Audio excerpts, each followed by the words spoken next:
qu'est-ce qui t'a donné envie de faire une bande dessinée sur le massacre de Nankin? De quelles circonstances tu as pris la décision de proposer cette... Bon, moi je connaissais vaguement en fait le massacre de Nankin, j'en avais entendu parler je pense quand j'étais au lycée par exemple. Puis probablement dans les années 90 quand il y a Iris Chang qui avait sorti un livre qui s'appelle le viol de Nankin. Et je me disais c'est quand même incroyable, c'est quelque chose qu'on ne connaît pas du tout chez nous. Enfin, comme j'expliquais à quelqu'un tout à l'heure, quand je disais aux gens je veux faire quelque chose sur le sac de Nankin, on me disait c'est quoi Nankin? Et après quand j'ai commencé à travailler dessus, vraiment j'ai vu qu'il y avait relativement peu de choses. Il y a quelques livres, mais enfin qui se comptent quand même sur les doigts d'une main. Quoi. Merci beaucoup. Et voilà, je me suis dit, il y a vraiment un devoir de mémoire. Parce que pour moi, c'est quelque chose d'aussi important que ce qui a pu se passer, par exemple. Enfin, c'est différent, mais bien évidemment, la Shoah et ce genre de choses. Je me dis, bon, bah, tiens, on connaît bien ça, et on ne connaît pas du tout quelque chose qui s'est passé le bout du monde, mais qui était quand même un signe avant-coureur de ce qui allait se passer pendant la Seconde Guerre mondiale aussi. Par rapport à la documentation, il y a des livres qui t'ont aidé plus que d'autres. Comment tu es allé sur place et tu as rencontré des personnes? Non, je ne suis pas allé sur place, j'ai pas eu l'occasion d'aller sur place, malheureusement, d'abord parce que j'ai pas eu le temps. Par contre, mon éditrice était en Chine et allée à Nankin voir le mémorial et a rencontré Xia Shuxin, qui est la personne dont on raconte la vie en fait dans ce livre. Et ils ont rencontré aussi l'avocat Maître Time qui est mis en scène dans le livre et qui a fait aussi la postface. Mais effectivement, bon, moi je suis parti donc, du livre d'Iris Chang, je suis parti du journal de John Rabe, qui a créé la zone de sécurité à Nankin pour récupérer les réfugiés civils. Et puis différentes sources que j'ai pu trouver, enfin il y a d'autres livres, il y a aussi un bon documentaire français que j'ai utilisé. Enfin moi j'ai récupéré plein de choses en ligne. J'ai même regardé des documentaires en chinois ou en japonais dont je parlais pas la langue, mais ne serait-ce déjà que pour les visuels, quoi. Et voilà, mais enfin bon, c'était pas mal de recherches. Mais, quelques rencontres peut-être, parce que dans l'enquête tu fais allusion à un avocat justement qui fait la recherche. En fait, on l'a contacté pour savoir si ça posait un problème ou pas de raconter l'histoire de sa cliente, parce que en fait, il a accompagné une ancienne victime du massacre de Nankin dans une série de procès en fait au Japon et en Chine pour faire valoir ses droits en tant que victime en fait. Et donc on lui a demandé si on pouvait effectivement utiliser la vie de sa cliente comme base dans le livre, sachant que après j'ai rajouté d'autres personnages qui sont en fait un pot pourri de différents personnages, différents vécus, différentes expériences. Tout ce que tu as appris dans la documentation. Voilà. Parce que lors d'une première mouture du scénario, j'avais vraiment envie de raconter des tranches de vie. Mais là, en partant sur ce personnage d'avocat et donc sur cette femme, ça nous permet aussi de nous raccrocher au présent. Ce qui à mon sens était important, ce qui fait d'ailleurs qu'on a un double traitement, parce qu'on a les images sont avec un fond rouge quand on parle du passé et du massacre, et un fond bleu. C'est agressif d'ailleurs. Oui, et un fond bleu quand c'est le présent, avec aussi couleur de l'espoir. Enfin, voilà, quoi. C'est pas une tranchée vraiment entre les deux époques et les deux histoires. Exactement.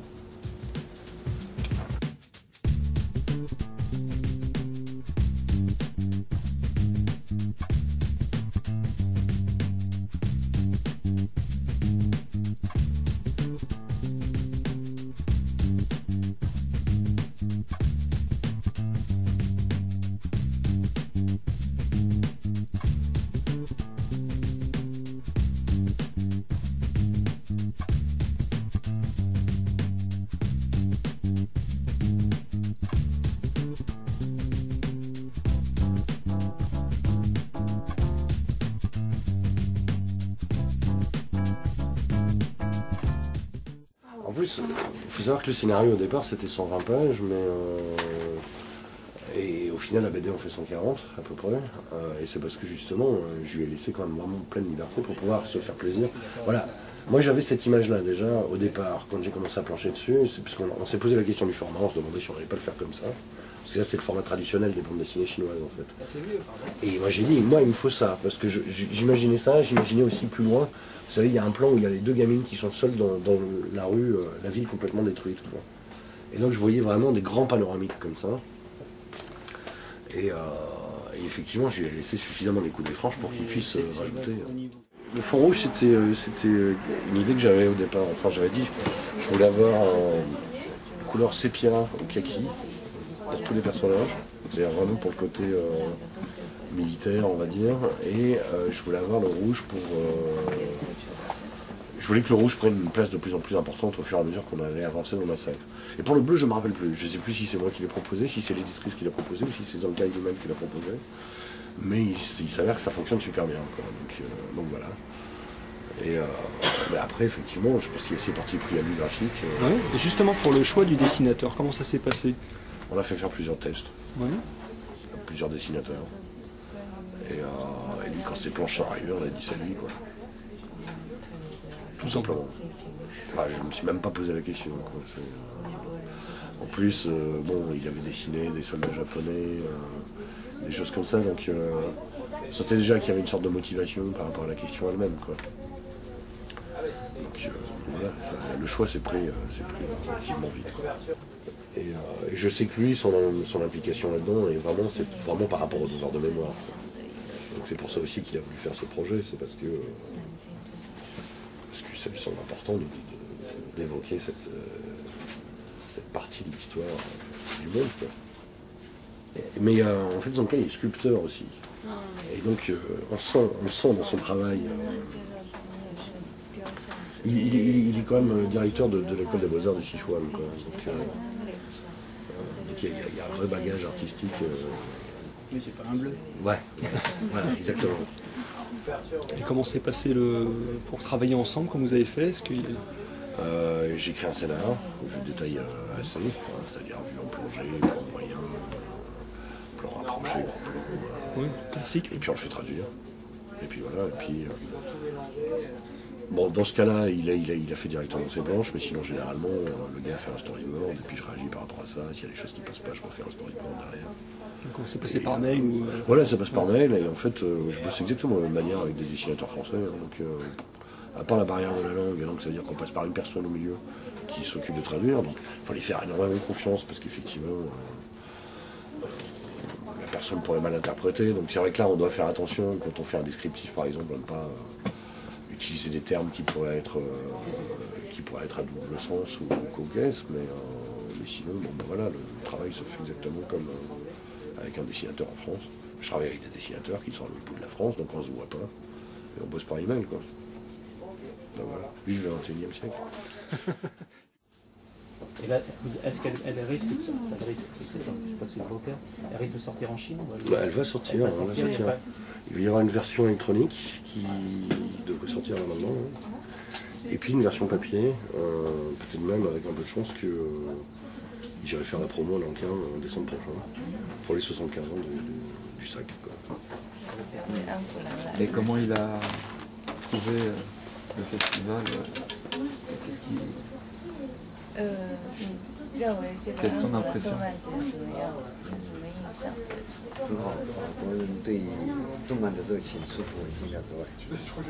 L'enthousiasme des Français vis-à-vis de la bande dessinée l'impressionne beaucoup. Il n'y a pas la même chose en Chine? Non， 他说中国好像没有这样子的，就是这种那么热情对于漫画。刚在开始。En fait, le champ de la bande dessinée commence à se développer en Chine. 现在新一代的小孩年轻人好像已经有这种趋势，但对法国还是很有。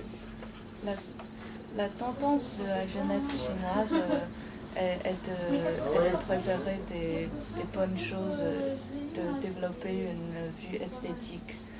Mais c'est pas assez développé comme en France. 我们现在正在筹划一个关于中国古代一个消失的王国的故事。En fait, en ce moment, nous sommes en train de préparer un projet de bande dessinée sur un empire disparu qui est dans l'ancienne histoire de la Chine. D'accord. 那就是我的家乡重庆。C'est son pays natal, Chongqing. C'était à l'époque localisé à Chongqing.